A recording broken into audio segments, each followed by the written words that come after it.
Guys, hulaan nyo kung nasaan lugar kami. Ayan guys, ikot namin guys yung camera guys ha. Hulaan nyo guys kung nasaan kami. Kita namin dito yung Tagaytay guys. Ayan o.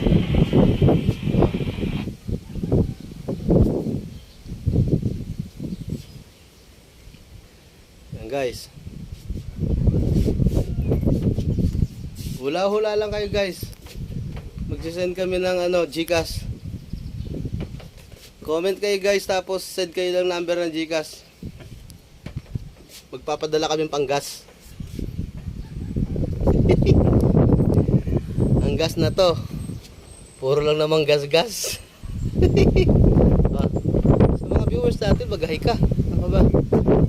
Mga kaya GSC farming dyan, wala kami masyadong content ngayon, kaya dito muna kami Tingnan nyo guys, nasa ano kami, dalawa sa ika-12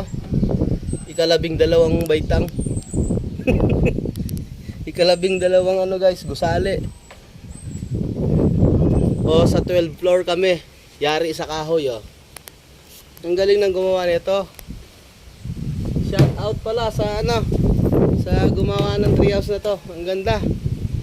Guys tignan nyo guys, pwede pa rito matulog. Tignan nyo guys ang ganda ng sahig. Siguro ang kasya rito is 6, 7, 8 hanggang 8 kaya kasya rito, kasi laki siya ng siyang malaking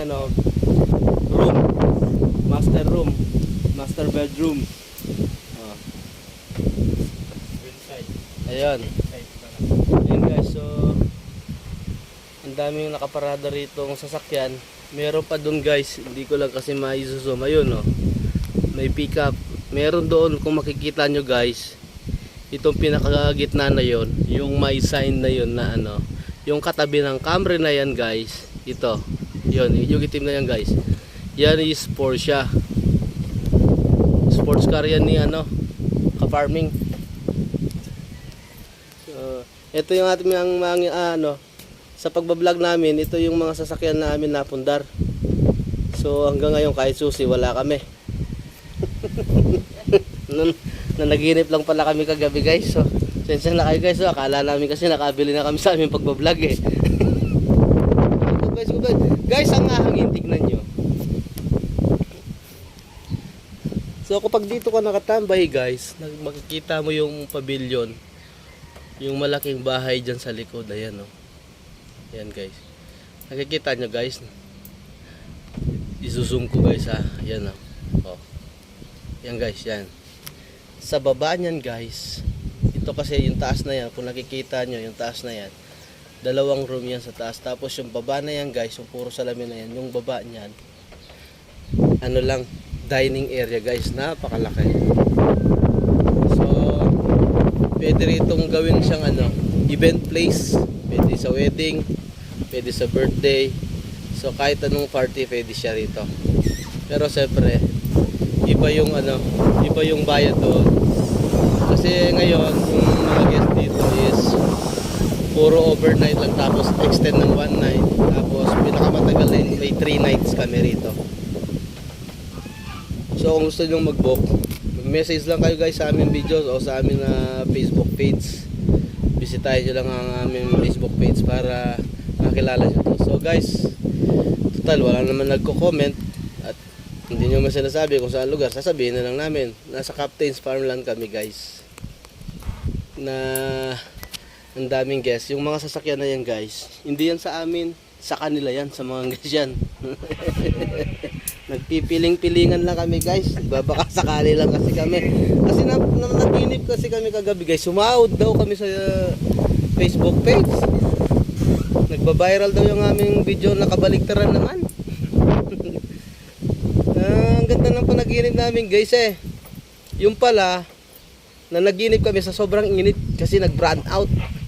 Yung lahat ng amin ng amin aircon na electric fan namatay. Sa sobrang init na yan, para kami binangungot guys. So maraming salamat guys sa suporta nyo sa amin. Ito, si Ka-Farming GSC. ito lang ang amin simpleng video guys. Pero kung bibisita kayo guys dito, siyempre magbayad kayo. Wala kang tutulugan dito guys kung bibisita lang kayo. Yan. Ang sarap dito, hindi na kami nagro-robing doon pa ikot. Dito, sa gilid na yan, dapat mag-robing kami, ikot kami doon kasi ang dami naming guest. Araw-araw kasi to tuloy-tuloy siya puro fully book kami. So para makita namin guys, yung mga dahon sa taas, umakyat na lang kami rito. Hindi na lang kailangan mag-robing, di ba? So sana yung drone natin. Maraming salamat guys. Ay bumagsak yung drone namin guys, kaya hindi namin makakuha yung video, di namin alam kung saan pumunta.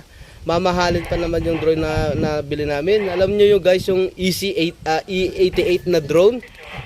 Yung nabili namin, halagang 665, hindi na bumalik sa amin nung lumipad.